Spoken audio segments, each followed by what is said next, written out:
नमस्कार फ्रेंड्स. आपण दलित साहित्य हा विषय हाताळत होतो.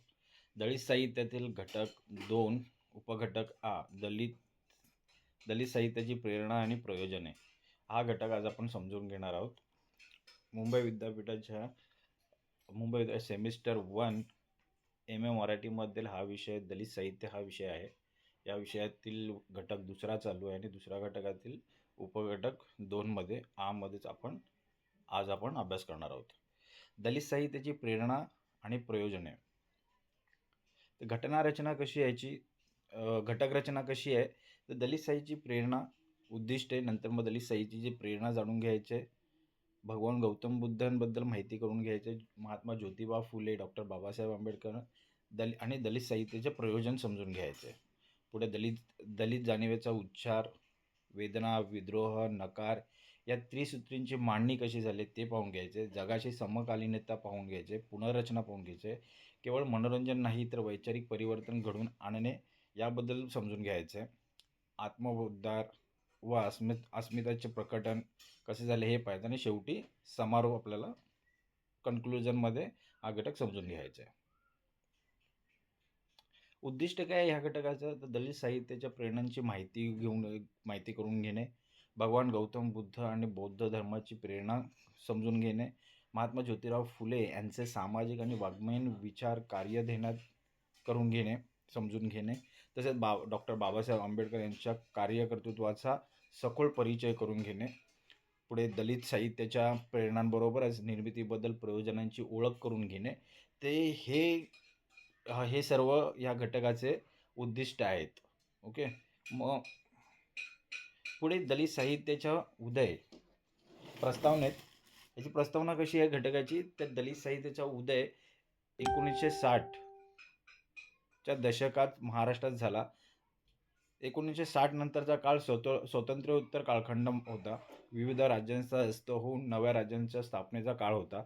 भारतातील बहुजन समाज जातीय भेदांमुळे दुःखात होता. या काळात शिक्षण, शहरीकरण, व्यापार, उद्योगधंदे यांसारख्या आधुनिकीकरणामुळे समाज बदलू लागला. नव्या जाणीवा, नवे ध्येय आणि विचारधारा निर्माण झाल्या. या काळात या संदर्भात दलित साहित्याने भारतीय साहित्याच्या परंपरेत महत्त्वपूर्ण योगदान दिलेले दिसून येतं. दलित या शब्दाचा अर्थ स्पष्ट करताना दलित चळवळ आणि साहित्याच्या निर्मितीमागील प्रयोजन आणि प्रेरणा या घटकांमध्ये विचार केला जाईल. आता दलित साहित्याची प्रेरणा, इन्स्पिरेशन ऑफ दलित लिटरेचर. आता ही दलित साहित्याची प्रेरणा काय आहे तर दलित ही संकल्पना दलित चळवळ आणि साहित्यातून आलेली आहे. दलित साहित्याची प्रेरणा ही मुख्यतः दलित साहित्यातील अभिव्यक्तीला प्रोत्साहित करते. साहित्य म्हणजे ज्याच्यामुळे अभिव्यक्तीला वाचा मिळते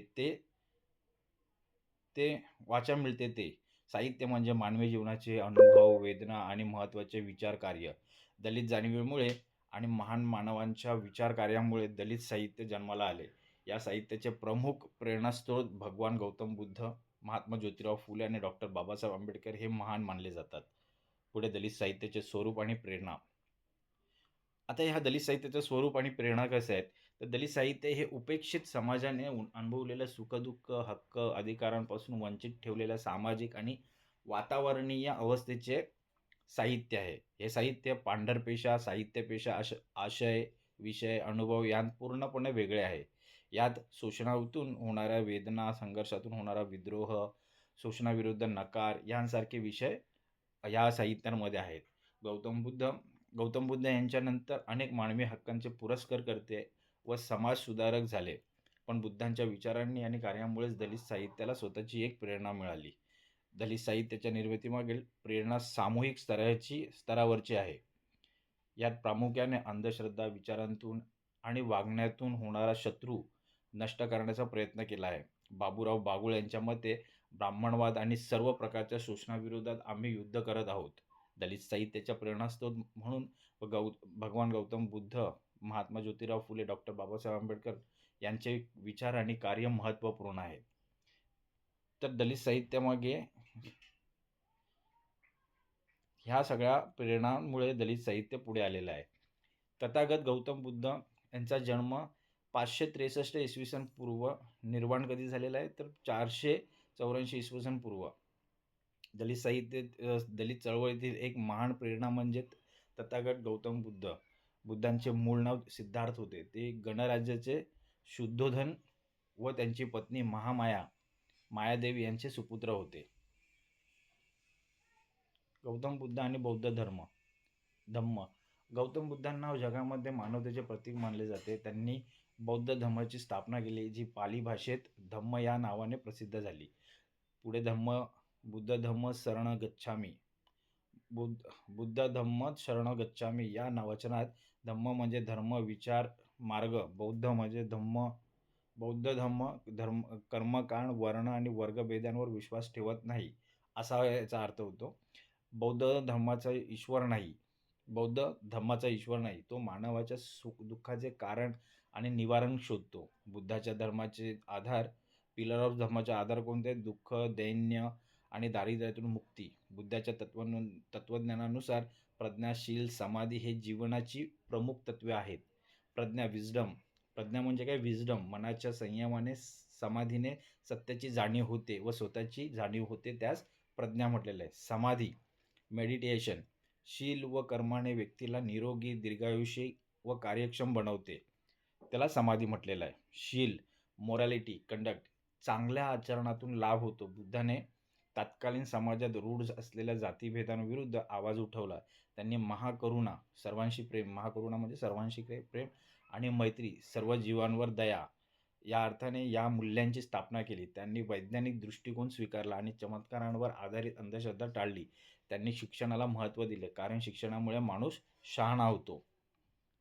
पुढे दलित साहित्याची प्रेरणा. महात्मा ज्योतिराव फुले 11 एप्रिल 1827 28 नोव्हेंबर 1899 ह्या कालावधीत ज्योतिरावांचं कार्य होतं. महात्मा ज्योतिराव फुले हे सामाजिक कार्यकर्ते, विचारवंत, समाजसुधारक, लेखक, पत्रकार म्हणून ओळखले जातात.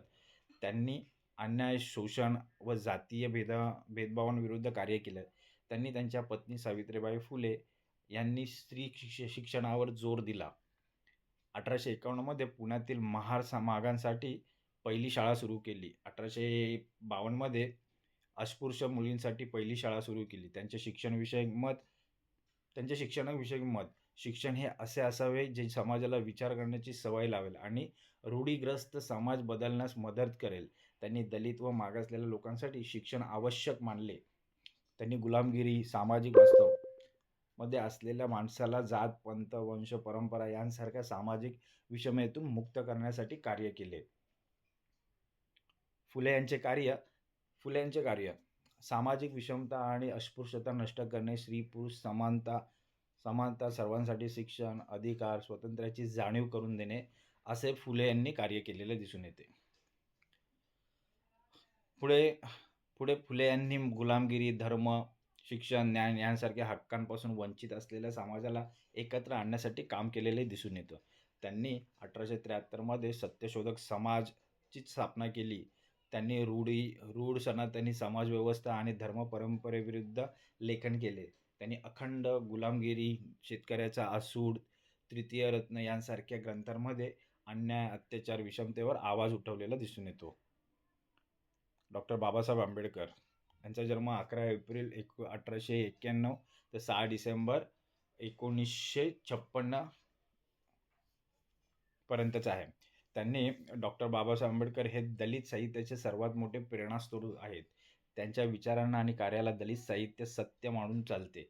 डॉक्टर आंबेडकरांनी शोषितांना गुलामगिरीच्या मानसिकतेतून मुक्त करण्याचे कार्य केले. डॉक्टर आंबेडकर हे अभ्यासक, अर्थशास्त्रज्ञ, समाजशास्त्रज्ञ, राजकारणपटू आणि कायदेपंडित म्हणून ओळखले जातात. ते भारतीय घटनेचे शिल्पकार आहेत.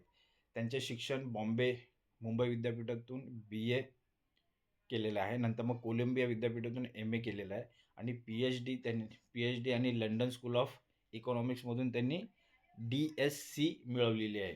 त्यांचे वडील रामजी मालोजी सकपाळ हे सैनिक शिक्षण विभागाचे शिक्षक होते.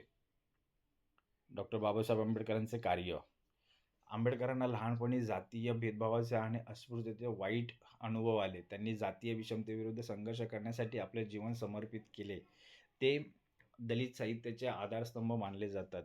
त्यांनी समान हक्क, अधिकार आणि संधी मिळावी यासाठी समाजात जागरूकता निर्माण करण्याचे कार्य केले. त्यांनी 2 मार्च 1930 रोजी नाशिक येथे काळाराम मंदिर प्रवेशाचा सत्याग्रह केला.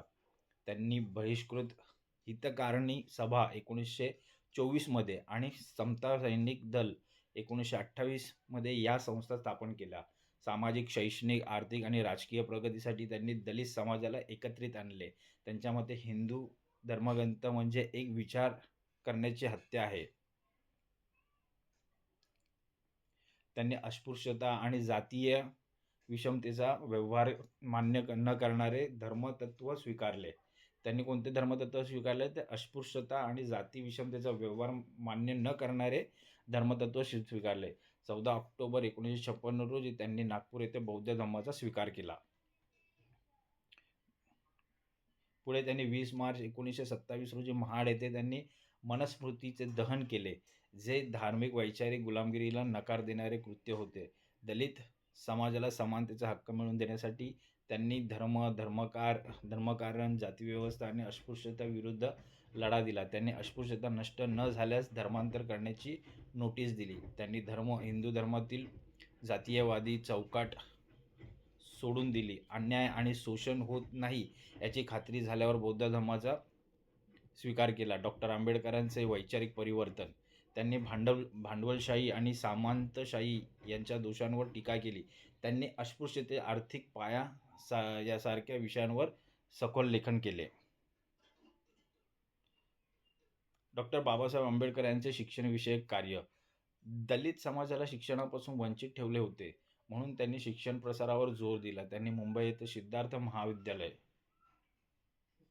1946 आणि औरंगाबाद येथे मिलिंद महाविद्यालय 1954 मध्ये सुरू केले. वैचारिक प्रबोधन. त्यांनी बहिष्कृत भारत, जनता आणि प्रबुद्ध भारत ही नियतकालिके सुरू केली. त्यांचे महत्त्वाचे ग्रंथ problem of the rupee, caste in India, thoughts of Pakistan आणि the untouchable, who were the and why we the became untouchables हे ग्रंथ त्यांनी लिहिलेले आहेत. बाबासाहेबांचे सामाजिक कार्य व लेखन. डॉक्टर बाबासाहेब आंबेडकर आणि बौद्ध धम्म. बाबासाहेबांचे सामाजिक कार्य व लेखन समता, स्वातंत्र्य आणि बंधुता या मूल्यांवर आधारित होते. त्यांनी जातीयता, अंधश्रद्धा यांचा तीव्र विरोध केला. त्यांनी 14 ऑक्टोबर 1956 रोजी नागपूर येथे लाखो अनुयायांसमवेत बौद्ध धर्माचा स्वीकार केला. धर्मांतर म्हणजे धार्मिक वैचारिक बंड. ह्या निर्णयामुळे दलित समाजात मोठी सामाजिक सांस्कृतिक क्रांती झाली. दलित साहित्याची प्रेरणा ही वरील महान मानवांच्या विचारधारेतून समाजात एकता आणण्याचे ध्येय ठेवते. दलित साहित्याची जी प्रेरणा ही वरील महान मानवांच्या विचारधारेतून समाजात एकता आणण्याचे ध्येय ठेवते. दलित साहित्यात स्वतःच्या जीवनाबद्दल वेदना, संघर्ष आणि प्रेरणादायी विचार बोलले जातात. दलित साहित्याचे प्रयोजन. Purpose of Dalit literature. साहित्याचे प्रयोजन म्हणजे कोणताही उद्देश घेऊन केलेली कलाकृती. दलित साहित्याचे प्रयोजन पारंपरिक साहित्यापेक्षा वेगळे आहे. दलित साहित्याचे प्रयोजन यश, अर्थप्राप्ती, अनुभव विस्तार, आत्मविकास, उपदेश, आनंद, व्यवहारज्ञान यांसाठी आहे. मराठीत दलित साहित्य या नावारूपाने स्वतंत्र साहित्य प्रवाह तयार झाला आहे. या साहित्यात आत्मलेखन, कविता, नाटक, कादंबरी यांसारख्या प्रकारातून लेखन झालेले दिसून येते. पुढे दलित जाणीवेचे उच्चार. Expression of Dalit consciousness. साहित्य आणि समाज यांचे परस्पर संबंध नेहमी जुने आहेत. साहित्य आणि समाज यांचे परस्पर संबंध जे आहेत ते फार जुने आहेत. दलित साहित्य वाचकांना नवीन जाणीवा देतात. दलित साहित्यात विद्रोह, क्षमता, मानवी मूल्ये आणि जीवनाचे वास्तव्य जसे दुःख, दैन्य, संघर्ष यांचा उच्चार केला जातो. नवजीवन मूल्यांवर आधारित सामाजिक परिवर्तनाची प्रक्रिया दलित साहित्य घडवते. दलित साहित्याचे एक मुख्य प्रयोजन म्हणजे अन्यायी, रूढीग्रस्त जीवनशैली आणि वर्ण जात व्यवस्थेमुळे झालेल्या दुःखातून मुक्ती मिळवण्यासाठी संघर्ष करणे. दलित साहित्याच्या प्रेरणेतून मराठी साहित्यात परंपरागत विषयांपेक्षा वेगळे आणि शुद्धतावादी विचार वाढले.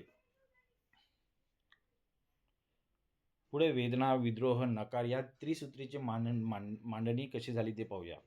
Presentation of the triad, pain, rebellion आणि रिजेक्शन. दलित साहित्यात वेदना, दुःख, विद्रोह, बंड आणि नकार, रिजेक्शन ही त्रिसूत्री महत्त्वाची आहेत. वेदना जातीय भेदभाव, अन्याय, शोषण आणि गुलामगिरीमुळे झालेली शारीरिक, मानसिक आणि आर्थिक वेदना. विद्रोह या व्यवस्थेविरुद्धचा तीव्र असंतोष आणि बंड, नकार, रूढ झालेल्या वर्णव्यवस्था, धर्मकांड आणि सामाजिक विषमतेच्या नियमांना पूर्णपणे नकार देणे म्हणजे नकार होय, रिजेक्शन होय. डॉक्टर बाबासाहेब आंबेडकरांनी वैदिक विचारधारेला नकार देऊन बौद्ध धर्माचा स्वीकार केला. दलित साहित्याचे प्रयोजन समाजात तातडीने परिवर्तन घडवून आणले. दलित साहित्याचे प्रयोजन: विद्रोह आणि जाणीव, रिबेलियन अँड कॉन्शियसनेस.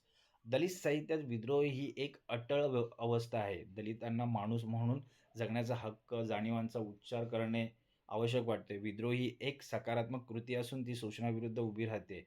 बागुल यांच्या मते दलित साहित्यातील विद्रोह हा सामाजिक आणि वास्तववादी आहे. केवळ भावनात्मक नाही, दलित साहित्य निर्मितीचे प्रयोजन हे प्रत्येक पानांपानांमधून दिसणारे वेदना, विद्रोह आणि नकार या त्रिसूत्रावर आधारित आहे. पुढे जगाशी समकालीनता, पुनर्रचना. डॉक्टर प्रभाकर मांडे यांच्या मते दलित म्हणजे असा व्यक्ती ज्याच्यापासून माणूस म्हणून जगण्याचा हक्क हिरावला गेला आहे, ज्याला स्वतःच्या वाढीसाठी, विकासासाठी अनेक प्रकारचे अडथळे येतात. दलित साहित्याची निर्मिती केवळ वैयक्तिक न राहता सामूहिक आणि जागतिक स्तरावर झाली आहे. दलित साहित्य अन्यायग्रस्त समाजाला त्यांच्या जीवनाचे वास्तव समजून घेऊन पुढे जाण्यासाठी प्रेरित करते. डॉक्टर बाबासाहेब आंबेडकर यांनी दिलेले वाङ्मयीन अभिव्यक्तीतील वैचारिक बुद्ध धर्म हेच दलित साहित्याचे अंतिम प्रयोजन आहे. या साहित्यामध्ये अंधश्रद्धा, अन्याय, अत्याचार, गुलामगिरी यातून पिढ्यानपिढ्या भोगलेल्या दुःखांचा उच्चार आहे. दलित समाजाला स्वातंत्र्य, समता, न्याय, अधिकार मिळवून देण्यासाठी आणि समाजाला योग्य दिशा देण्यासाठी पद्धतशीर मांडणी करणे गरजेचे आहे. म्हणून दलित साहित्य मार्गदर्शक विचार कार्य करणारे ठरले आहे. म्हणून काय ठरलं तर दलित साहित्य हे मार्गदर्शक विचार कार्य करणारे ठरलेले आहे. पुढे केवळ दलित साहित्य हे केवळ मनोरंजन नाही तर वैचारिक परिवर्तन घडवून आणणारे आहे.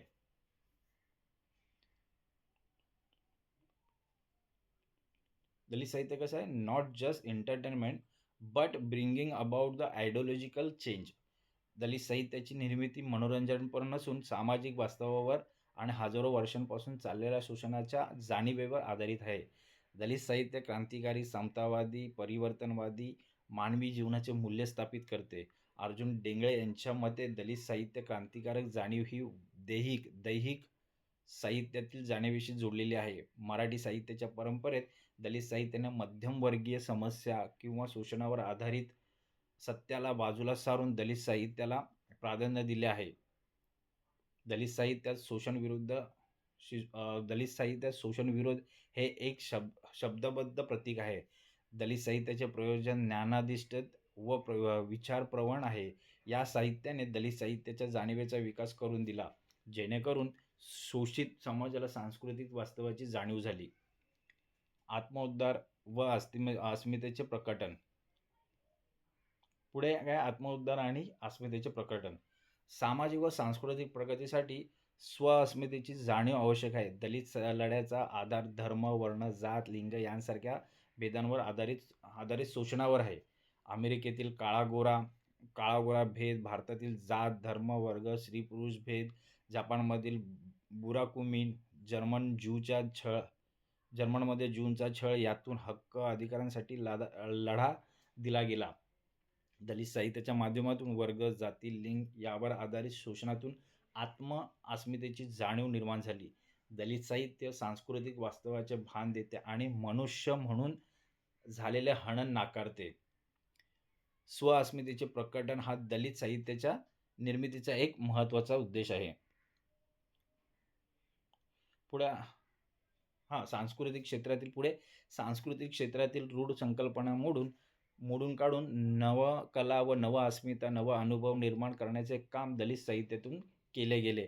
दलित साहित्यात कथा, कविता, कादंबरी, नाटक यांसारख्या माध्यमातून दलित अस्मिता व्यक्त झालेली दिसून येते.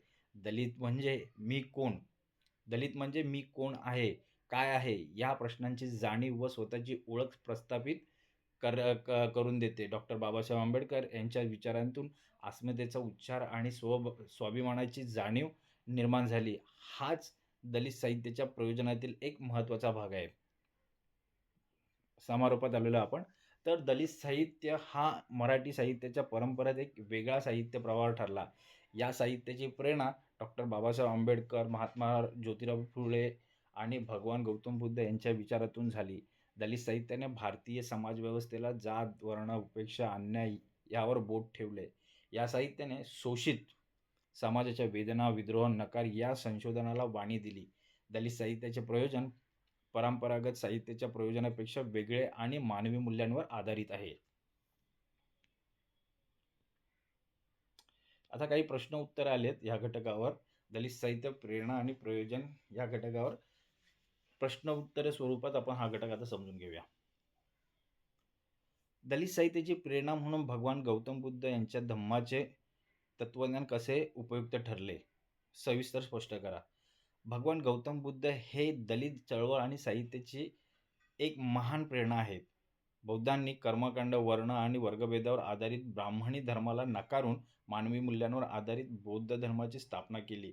बुद्धाचे तत्व दुःख, दैन्य आणि दारिद्र्यातून मुक्ती मिळवण्यासाठी आहे. त्यांच्या तत्त्वज्ञानाची 3 प्रमुख तत्त्वे म्हणजे प्रज्ञाशील आणि समाधी ही आहेत. ही जी मानवी जीवनाला योग्य दिशा देतात.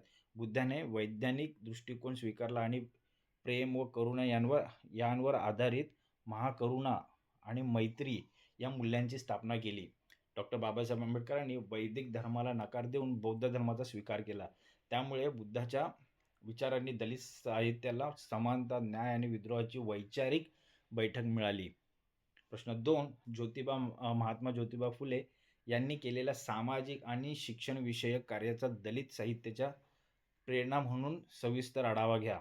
याचं उत्तर महात्मा ज्योतिबा फुले हे दलित साहित्याचे एक प्रमुख प्रेरणास्रोत आहेत. त्यांनी शोषणावर आधारित जातीय विषमतेविरुद्ध कार्य केले. फुले यांनी स्त्री शिक्षण आणि अस्पृश्यता निवारणासाठी महत्त्वपूर्ण काम केले. त्यांनी 1851 मध्ये महार मागासांसाठी व 1852 मध्ये अस्पृश्य मुलींसाठी पहिली शाळा सुरू केली. त्यांच्यामध्ये शिक्षण हे समाजाला विचार करण्याची आणि रूढीग्रस्त समाज बदलण्याची शक्ती देते. त्यांनी सत्यशोधक समाजाची स्थापना केली. त्यांनी आणि गुलामगिरी, शेतकऱ्याचा आसूड यांसारख्या ग्रंथातून जातीय अन्याय, शोषण, विषमतेवर आवाज उठवला. फुले यांच्या कार्यामुळे दलित साहित्याला गुलामगिरीतून मुक्ती, शिक्षण, अधिकार आणि स्वाभिमानाची जाणीव या मूल्यांची प्रेरणा मिळाली. प्रश्न 3. डॉक्टर बाबासाहेब आंबेडकर यांच्या विचारांनी आणि कार्यांनी दलित साहित्याला कशी दिशा दिली? सविस्तर स्पष्ट करा. डॉक्टर बाबासाहेब आंबेडकर हे दलित साहित्याचे आधारस्तंभ आणि सर्वात मोठे प्रेरणास्रोत आहेत. त्यांनी दलित समाजाला गुलामगिरीच्या मानसिकतेतून मुक्त करण्याचे महान कार्य केले. डॉक्टर आंबेडकर हे भारतीय घटनेचे शिल्पकार असून त्यांचे विचार समता, स्वातंत्र्य आणि बंधुता या मूल्यांवर आधारित आहेत. त्यांनी बहिष्कृत हितकारणी सभा 1924 आणि समता सैनिक दल 1928 या संस्था स्थापन केल्या. त्यांनी 20 मार्च 1927 रोजी मनुस्मृतीचे दहन करून धार्मिक गुलामगिरीला नकार दिलेला दिसून येतो. 14 ऑक्टोबर 1956 रोजी बौद्ध धर्माची स्वीकार करून त्यांनी सामाजिक सांस्कृतिक क्रांती घडवली. आंबेडकर यांच्या कार्यामुळे दलित साहित्याला विद्रोही आणि परिवर्तनवादी दिशा मिळाली, ज्यामुळे या साहित्यात स्वतःच्या जीवनाचे वास्तव्य, संघर्ष आणि प्रेरणादायी विचार व्यक्त झाले. पुढे प्रश्न 4. दलित साहित्याच्या निर्मितीमागील प्रयोजन स्पष्ट करा. केवळ मनोरंजन नाही तर वैचारिक परिवर्तन घडवून आणणे हे प्रयोजन कसे सिद्ध होते? दलित साहित्याचे प्रयोजन पारंपरिक साहित्यापेक्षा वेगळे आहे. या साहित्याचा उद्देश केवळ मनोरंजन नसून वैचारिक परिवर्तन घडवून आणणे हा आहे. दलित साहित्याची निर्मिती हजारो वर्षांपासूनच्या शोषणाच्या आणि मानवी जीवनाचे मूल्य हिरावून घेणाऱ्या वास्तवाच्या जाणीवेतून झाली. हे साहित्य समतावादी, परिवर्तनवादी असून मानवी जीवनाचे मूल्य हिरावून घेणाऱ्या रूढीवादी विचारांना आव्हान देते. या साहित्यातून क्रांतिकारक जाणीव व्यक्त होते, जी सामाजिक सांस्कृतिक क्रांती घडवून आणण्यास मदत करते. म्हणून दलित साहित्याचे प्रयोजन हे ज्ञानाधिष्ठित आणि विचारप्रवण आहे, ज्यामुळे शोषित समाजाच्या जाणीवा विकसित होतात. प्रश्न 5. दलित साहित्याचे प्रयोजन म्हणून दलित जाणीवेचा उच्चार आणि आत्मोद्धार व अस्मितेचे प्रकटन या 2 मुद्द्यांचे विश्लेषण करा. याचे उत्तर. दलित जाणीवेचा उच्चार दलित साहित्यातून दलित जाणीवेचा उच्चार केला जातो. ही जाणीव वेदनेवर, शोषणावर आधारित आहे. दलित साहित्यातून विद्रोह, समता, मानवी मूल्य आणि जीवनाचे वास्तव म्हणजे दुःख व दैन्य आणि संघर्ष यांचा उच्चार केला जातो. हे साहित्य वाचकांना नवीन जाणीवा देऊन सामाजिक परिवर्तनाची प्रक्रिया घडवून आणते. आत्मउद्धार व अस्मितेचे प्रकटन. दलित साहित्याचे एक महत्त्वाचे प्रयोजन म्हणजे स्वअस्मितेची जाणीव आणि आत्मउद्धार करणे. जात, धर्म, लिंग यांवर आधारित शोषणातून मुक्त होऊन माणूस म्हणून स्वतःची ओळख निर्माण करणे हा अस्मितेचा उच्चार आहे. डॉक्टर बाबासाहेब आंबेडकरांच्या विचारांनी स्वाभिमानाची जाणीव निर्माण झाली, ज्यामुळे दलित साहित्यातून नव-अस्मिता व नव-अनुभव व्यक्त झाले. यामुळे शोषित समाजाला सांस्कृतिक वास्तवाचे भान आले आणि आत्मउद्धाराची प्रेरणा मिळाली. पुढे प्रश्न 6. दलित साहित्यात व्यक्त होणाऱ्या वेदना, विद्रोह आणि नकार या त्रिसूत्रीची सविस्तर मांडणी करा. दलित साहित्यात वेदना, विद्रोह आणि नकार ही त्रिसूत्री महत्त्वाची आहे. वेदना म्हणजे हजारो वर्षांच्या जातीय भेदभाव, अन्याय, शोषण आणि गुलामगिरीमुळे झालेली शारीरिक, मानसिक आणि आर्थिक वेदना या साहित्यातून व्यक्त होते. विद्रोह या वेदनेतून शोषित समाजात तीव्र असंतोष निर्माण झाला, जो विद्रोहाच्या रूपाने साहित्यातून व्यक्त होतो. हा विद्रोह सकारात्मक आणि सामाजिक वास्तवावर आधारित आहे. नकार दलित साहित्यात रूढ झालेली वर्णव्यवस्था, धर्मकर्मकांड आणि सामाजिक विषमतेच्या नियमांना पूर्णपणे नकार दिला जातो. डॉक्टर बाबासाहेब आंबेडकरांनी वैदिक विचारधारेला नकार देऊन बौद्ध धर्माचा स्वीकार केला. हाच नकाराचा वैचारिक आधार आहे. या त्रिसूत्रीच्या माध्यमातून दलित साहित्य सामाजिक क्रांती घडवून आणण्याचे उद्दिष्ट ठेवते. प्रश्न 7. दलित साहित्याच्या प्रेरणांचा आणि प्रयोजनांचा सविस्तर आढावा घ्या. प्रेरणा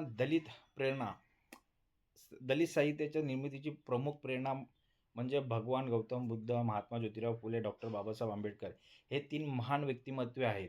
त्यांच्या विचारांनी दलित साहित्याला समानता, स्वातंत्र्य, विद्रोह, शिक्षण आणि आत्मसन्मान या मूल्यांची प्रेरणा मिळाली. ही प्रेरणा सामूहिक स्तरावरची असून ती अंधश्रद्धा आणि शोषणाविरुद्ध लढण्यास प्रोत्साहन देते. प्रयोजन दलित साहित्याचे प्रयोजन दलित जाणीवेचा उच्चार करणे, वेदना, विद्रोह, नकार या त्रिसूत्राची मांडणी करणे, वैचारिक परिवर्तन घडवून आणणे आणि आत्मउद्धार व अस्मितेचे प्रकटन करणे हे प्रयोजन आहे. या साहित्याचा उद्देश केवळ मनोरंजन नसून सामाजिक सांस्कृतिक क्रांती घडवून आणणे हे आहे. प्रश्न 8. दलित साहित्याचे प्रयोजन जगाशी समकालीनता पुनर्रचना या शीर्षकाखाली कसे स्पष्ट करता येईल? दलित साहित्याचे प्रयोजन जगाशी समकालीनता पुनर्रचना या शीर्षकाखाली कसे स्पष्ट करता येईल? जगाशी समकालीनता म्हणजे दलित साहित्याची निर्मिती केवळ वैयक्तिक न राहता सामूहिक आणि जागतिक स्तरावर झाली आहे. ज्याप्रमाणे जगामध्ये काळा गोरा भेद जसं अमेरिकेमध्ये होतो किंवा बुराकुमिन जपानमधला भेद यांसारख्या शोषणाविरुद्ध लढे झाले, त्याचप्रमाणे भारतात जात धर्म आधारित शोषणाविरुद्ध लढा उभारला. दलित साहित्यातून डॉक्टर बाबासाहेब आंबेडकरांनी दिलेला वैचारिक बुद्धधम्म हाच दलित साहित्याचे अंतिम प्रयोजन आहे. या साहित्यातून दलित समाजाला त्यांच्या जीवनाचे वास्तव समजून घेऊन पुढे जाण्यासाठी मार्गदर्शन मिळते. स्वातंत्र्य, समता, न्याय यांसारख्या मूल्यांवर आधारित समाजाची पुनर्रचना करणे हे या साहित्याचे प्रयोजन आहे. प्रश्न 9. दलित साहित्य म्हणजे काय? मराठी साहित्य परंपरेत या साहित्याचे स्थान स्पष्ट करा.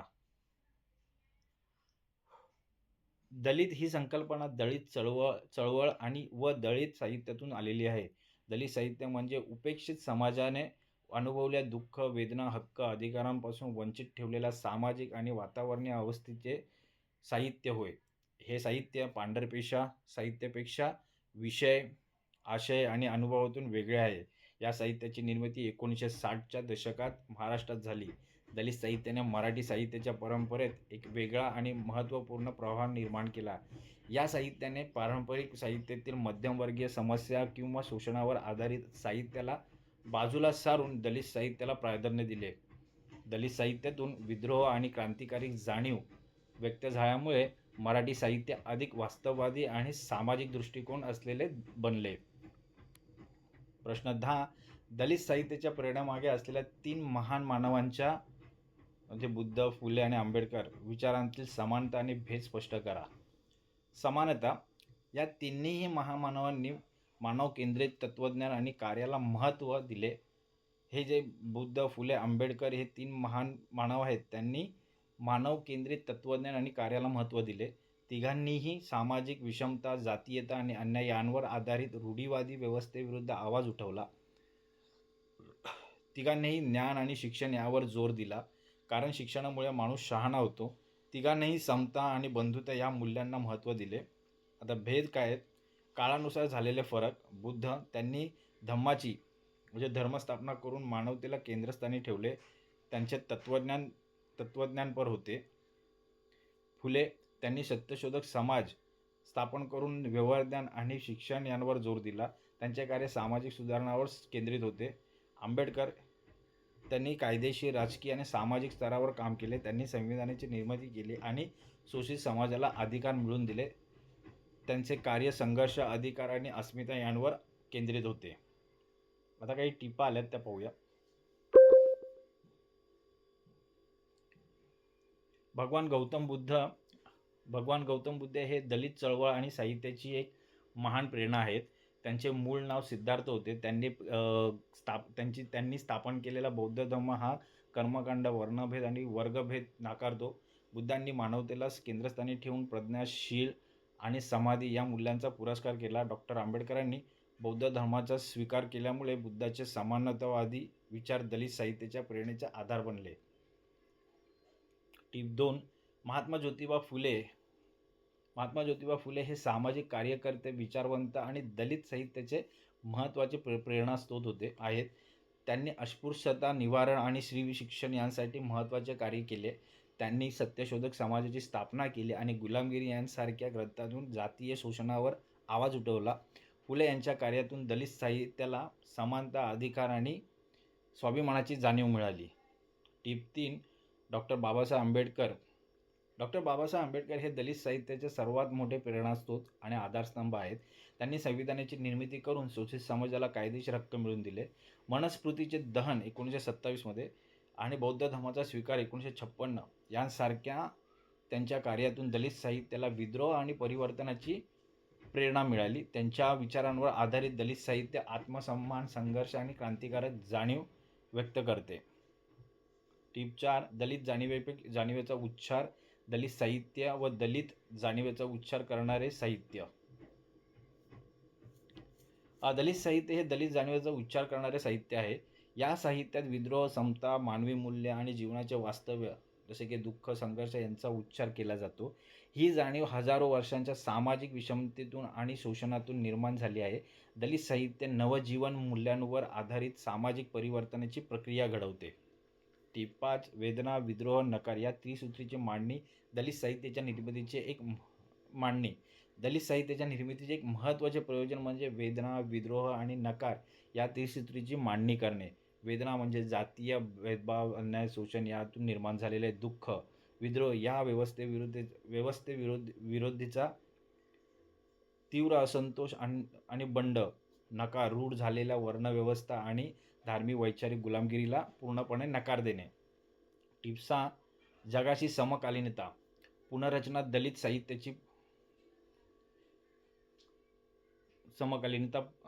साहित्याची निर्मिती वैयक्तिक न राहता सामूहिक आणि जागतिक स्तरावर झाली आहे. दलित म्हणजे ज्याच्यापासून माणूस म्हणून जगण्याचा हक्क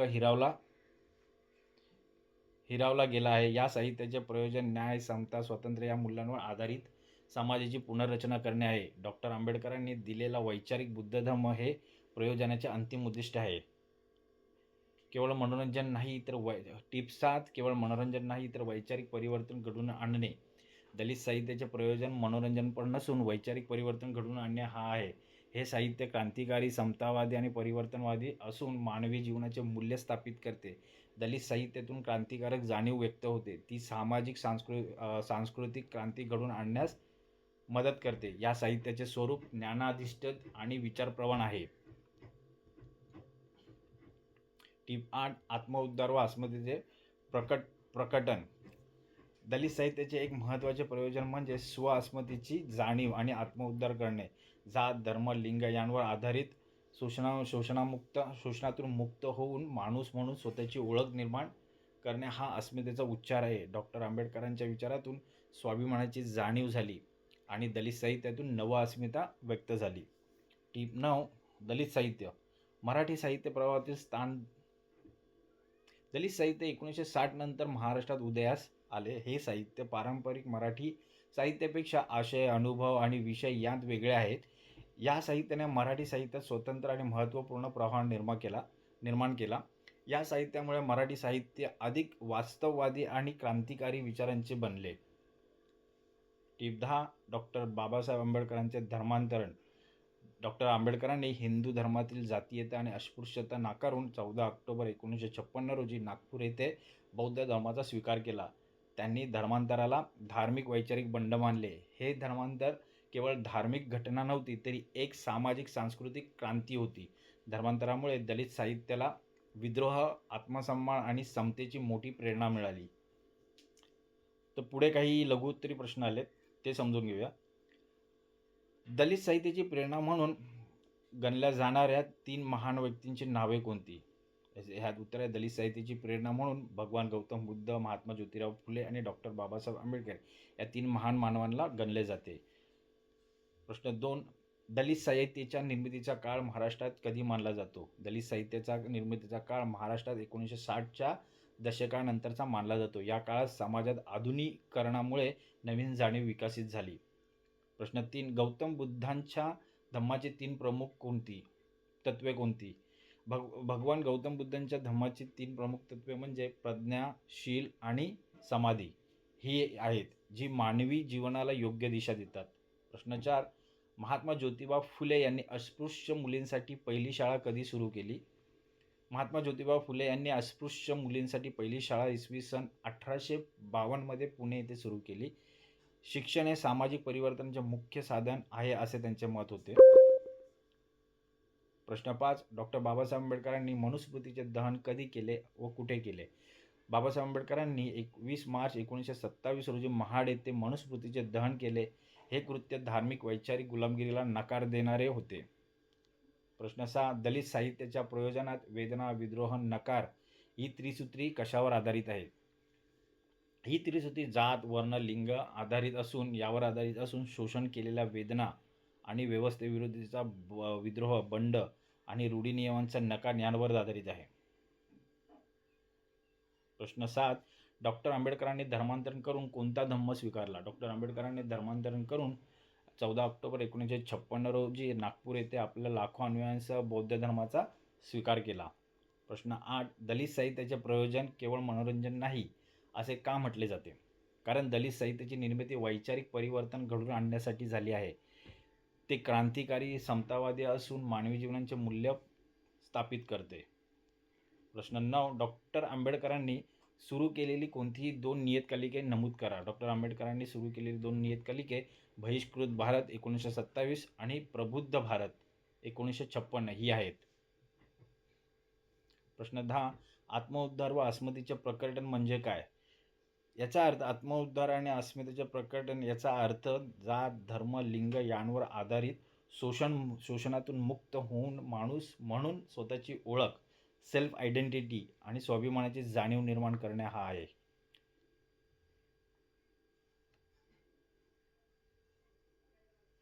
बहुपर्यायी प्रश्न आलेत, ते पाहूया. MCQs. दलित साहित्याची निर्मिती कोणत्या दशकात झाली? 1960. सत्यशोधक समाजाची स्थापना कोणी केली? महात्मा ज्योतिबा फुले. डॉक्टर बाबासाहेब आंबेडकरांची मनुस्मृतीचे दहन कोणत्या वर्षी झाले? 1927. प्रज्ञाशील, समाधी ही तत्वे कोणत्या धर्माची आधारभूत आहेत? बौद्ध धर्माची. दलित साहित्याच्या प्रयोजनातील त्रिसूत्री कोणती आहेत? वेदना, विद्रोह, नकार. डॉक्टर आंबेडकरांनी बौद्ध धर्माचा स्वीकार कधी केला? 1956. 14 ऑक्टोबर 1956 नागपूर येथे. मराठी साहित्यात दलित साहित्याने कोणता प्रवाह निर्माण केला? स्वतंत्र साहित्य प्रवाह निर्माण केला. दलित साहित्याचा उद्देश केवळ मनोरंजन नसून काय आहे? वैचारिक परिवर्तन घडवून आणणे हा आहे. डॉक्टर बाबासाहेब आंबेडकरांचे जन्मगाव कोणते? महू.